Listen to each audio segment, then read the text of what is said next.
Hello বন্ধুরা, কেমন আছো? আশা করি সবাই ভালো আছো। তো সকাল সকাল আমার মাথায় একটা বুদ্ধি এসেছে। তো ভাবলাম আমি যে কাজটা করব সেই কাজটা তোমাদের সাথে শেয়ার করি, তাহলে আমারও ভালো লাগবে।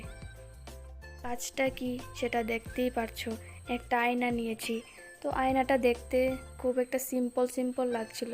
তো ভাবলাম যে ক্লে দিয়ে কিছু একটা বানাবো। তো পিঙ্ক কালারের একটা ক্লে নিয়ে নিলাম। তারপর এটাকে ছোট ছোট ছোট ছোট বলের মতো করে একটার পর একটা গোল করে রেখে দিলাম। তো আরও অনেকগুলি কালার নেব একটু পরে। ফার্স্টে কিভাবে বানাই সেটা তোমাদের কাছে শেয়ার করব।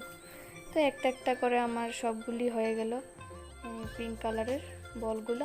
তো এখন আমি একটা একটা করে এইগুলিকে মানে ফ্লাওয়ারের শেপ দিয়ে দিচ্ছি, কারণ এটা মিররটার মধ্যে ফ্লাওয়ার দিলেই বেশ ভালো লাগবে।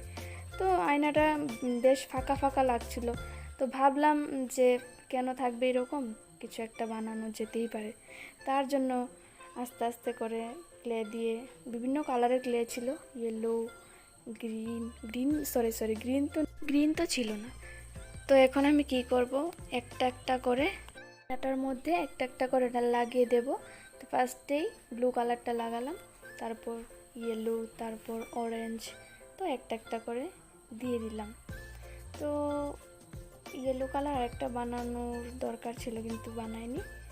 তো দেখতে কিছুটা সিম্পল সিম্পলই হয়েছে। আমার কাছে তো ভালোই লেগেছে। তোমাদের কাছে কেমন লেগেছে বন্ধুরা? যদি ভালো লেগে থাকে তাহলে অবশ্যই লাইক করো, শেয়ার করো এবং কমেন্ট করো, তাহলে আমারও একটু ভালো লাগবে। তো লাস্ট ফিনিশিংটা দেখে